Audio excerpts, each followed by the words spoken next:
para lenggah. Bapak Ibu, ngaturaken assalamualaikum warahmatullahi wabarakatuh. Waalaikumsalam warahmatullahi wabarakatuh. Pripun Pak Bu, asrep mboten? Ya adem to ya jelas. Asrep, Iya to.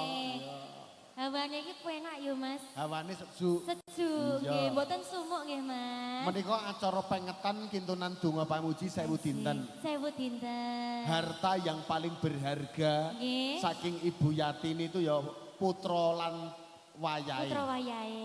Aset orang tua dikala masih hidup atau sudah meninggal iki ora liya mung anak putune lan turune nggih Pak nggih. Tenan apa meneh rukun kabeh kaya Pak Jaryono, Pak Sujadi, Pak Wardoyo, Pak Jumeri, Pak Purwadi. Yen ora rukun tangeh iso bersatu ngadani acara kaya ngene iki nggih to Pak? Leres Mas. Iki ki ragate ya ora sithik. Mboten sekedhik. Penyanyi ya ora ketung 120 ya mbayar. Tenan tak andani. Lho mula iki bersyukur. Bersyukur Mas. Saking putra-putrane kabeh iso rukun, iso bersatu. Terima kasih matur nuwun. Matur sembah nuwun.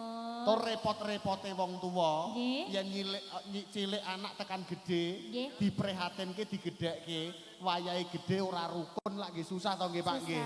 Susah. Perlu dicontoh nggih Mas. Iya, iki mulane harta yang paling berharga kuwi tan liya mung anak lan turun sing soleh solehah iso mulyake piyantun sepuhe. Matur nuwun konjuk piyantun sepuh yang hebat. Nggih mula kanggo ngengeti labuh labetipun Kang Biyung utawa Ibu ingkang paring panggula mentah tumrap putrane ya. Mas Wilam. Keramat. Keramat. Dongane wong tuwa dayani. Wonten ngarsanipun sedaya para putra. Prikanca Campursari Jose Semengge.